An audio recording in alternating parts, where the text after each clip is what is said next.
One Piece chapter 1162 called God Valley Battle Royale brought us so many more information, and now basically, just like I said in my latest review, it is basically a brawl. Everybody's fighting everybody. We've got on one side the Roger Pirates, we've got on the other side the Rocks Pirates, we have on the other side the Celestials with the God's Knights and everything. Basically, it is a whole shit show throughout God Valley, and we are here to talk about it in this review of chapter 1162. So guys, don't forget, like this video, subscribe to the channel. From the very beginning, we start with, of course, the cover page where we see Yamato saying, "Dear Luffy Dono, I hereby inform you that today the country of Wano is at peace." And we can see that Yamato is back with Momo, with Kinemon, and also Ulti, and they are back to the flower capital in Wano Kuni, and I guess that everything now is going okay for the country, you know, like everything is safe. But then as soon as we jump to the first page, boom, here we go. God Valley turns into one big battle royale, and everybody is fighting everybody. We've got the Roger Pirates that are fighting, of course, all of the Marines and everything. And on another side, we've got Rocks that are coming towards the Roger Pirates at the same time to fight and everything. And at the same time, we have Rocks the Chibik that's fighting with Garlink on his side by himself. Like we already have a map and everything of how everything is going, you know, on God Valley.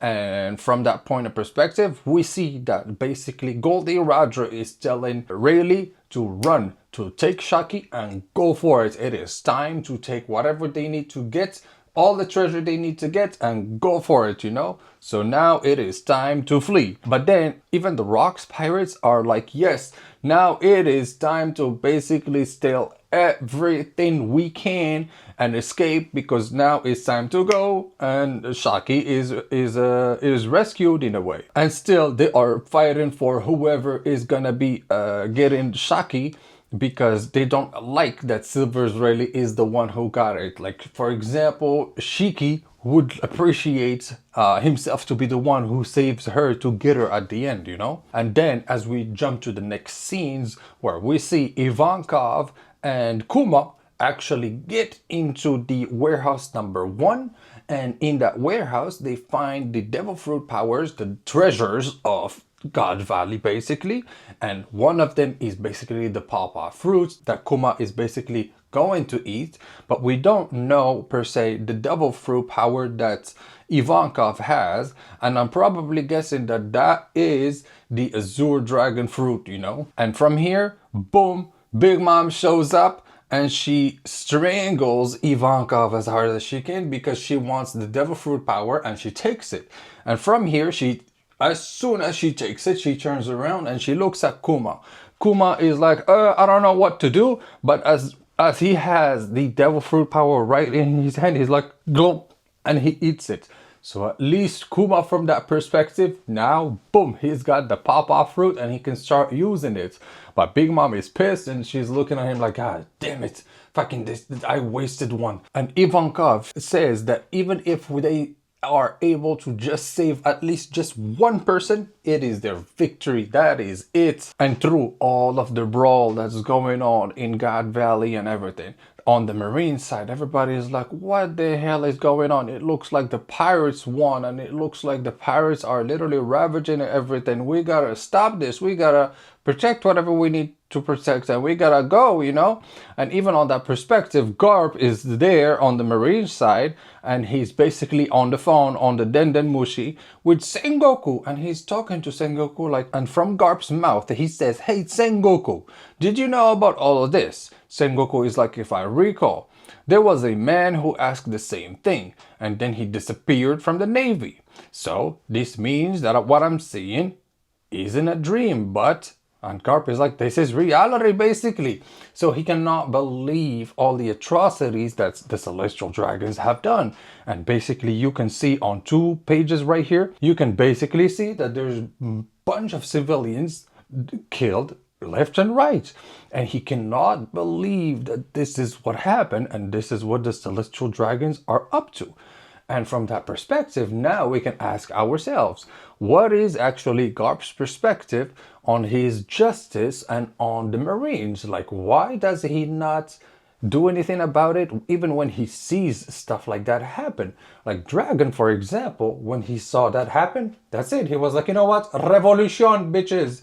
But then Garp was like, you know what? Maybe I will try to make a difference by being inside the Marines and something like that. Maybe. But from Garp's perspective, he is totally in the wrong, because even after seeing all of this and he kept on going with the Marines, I'm telling you, Garp, shady, a little shady. And then we move on to finally Eris, which is Chebek's wife, actually. And as we see Chebek holding on Eris on his shoulder and basically running for it, we can see that behind him, oh my lord, we can see that behind him, he's got some of the God's Knights. So he's got Saint Garlink, and he's got another God's Knights that's next to him, but next to them, we can see the same figures as we saw on Elbaf when Dorian Bragi got awakened as devils. Basically, this is the same. It looks basically the same. And in here, we can also see big men or big people with wings. They look dark and they have one of those tritons and whatever. So that tells me they look like devils and they might have been transformed already by someone. That's someone, I don't know who. And even in here, you can see that they used to know a bunch of people that actually got transformed into devils. For example, there's an old man and a grandma, and I'm here guessing that they are the ones that were taking care of Eris up until this point with Teach. So from that perspective, I guess that a bunch of people from the Davy clan got transformed into devils. And that also proves a theory that I was thinking of, where I was thinking the Davy clan or the D clan cannot turn into devils, but this clearly shows that the Davy clan and maybe also members of the D clan can turn into devils actually if Imsama does the switch on them, you know. And right here, after that, Saint Garlink, you can literally see him and you can see a basically a stab wound, like very deep stab wound that goes like all the way down here, and he is bleeding also from his head. And he's like, he is really strong. The wound he gave me will take a while to heal. And basically he's talking about the wound that Rox did to him. And from here you can see how strong Garlink is, and you can see how Rox is, and you can see how stronger Rox is basically compared to Garlink, you know. But then we get something very interesting in between Eris and Chebek, and the discussion goes, listen, Eris, if a Davy gets caught, even by accident, they'll feel a pain so awful the very gates of hell will seem like child's play. And she's like, I know that. And she's like, because I'm already a Davy, everyone was so kind to me, even knowing I was a pirate. So here we've got the confirmation that Eris is also a member of the Davy clan, and she's probably also a buccaneer, just like Chebek himself. And from their discussion, you can basically see that Eris has a lot of resolve, and she's got a strong will to actually survive, because from that discussion with Chebek, of course, she is basically saying that if I realize we're about to be captured, I will kill Teach and then kill myself. They have so much resolve, and they know that their fate will be so harsh and so devilish in a way that they prefer to actually kill themselves rather than face that horror that might end up waiting for them in a way. And I'm telling you, this kind of resolve, you don't see it every day, because to the point where you would prefer to actually kill yourself rather than actually go and face the consequences of whatever you gotta face. God damn.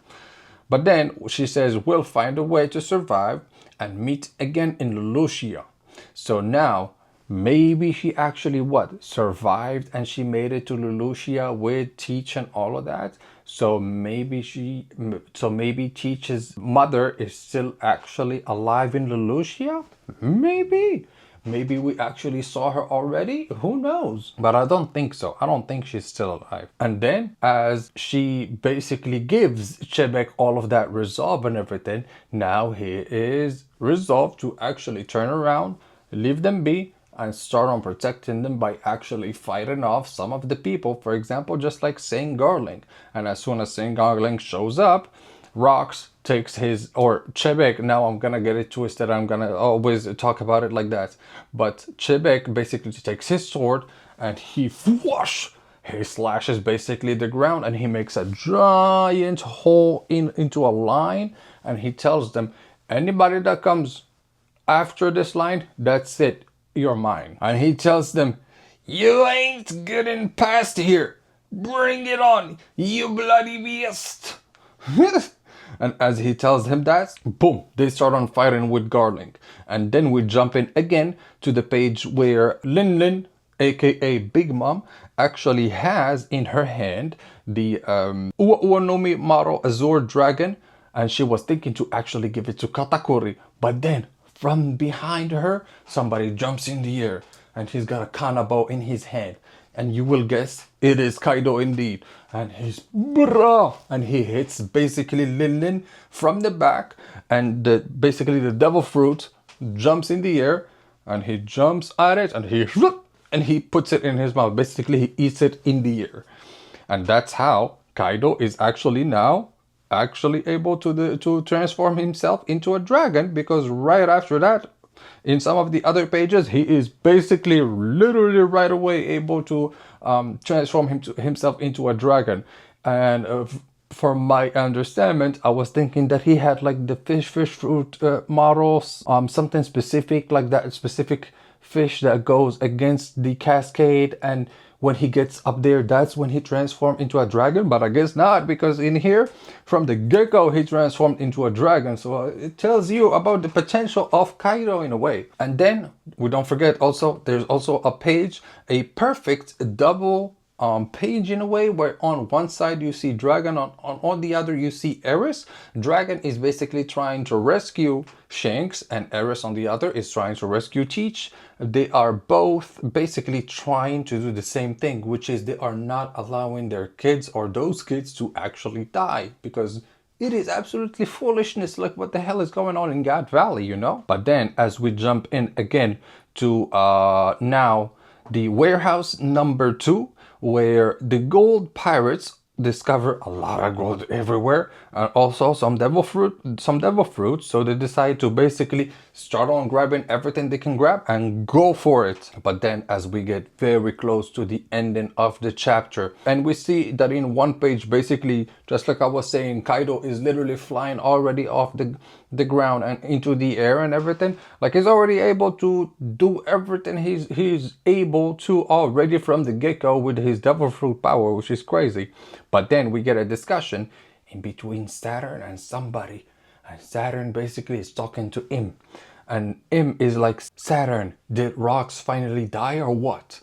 And he's like, well, everything's out of control right now, so I don't know what to do. And from there, we literally feel one of the biggest haki in God Valley, and 3 people are basically like, what the hell was that? And basically we see that Goldie Roger, Garp, and Chipik are like, oh my god, what the hell, what the hell, what the hell? And they're all like, what the hell is this kind of power? And we jump again to Chipik, where he was fighting Garling and some of those devils and everything. And he's like, you crossed me blood, now it's kill or die, you dogs. And so basically you see him turning into basically not a devil per se, but he is turned very murderous intentions in a way. And from here, I am guessing that the final fight of God Valley is about to start, because in this one, on one side you've got Chebek with Whitebeard and Kaido, and on the other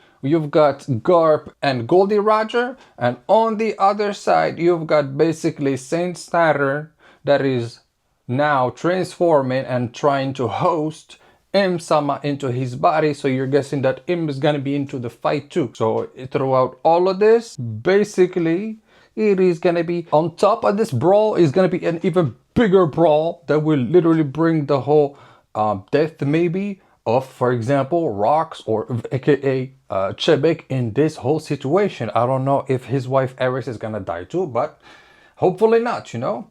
But throughout this whole chapter, basically we discovered that everybody is basically now fighting everybody. The fight is getting into the end of it, and we have to still discover how Rox is basically going to die, and how even King Harold has to die too. So we also have to discover how it happened and everything. So I basically feel like we still have like 2, 3, or 4 more chapters towards the end of this backflash, and then hopefully we can get back to Elbaf at some point, you know.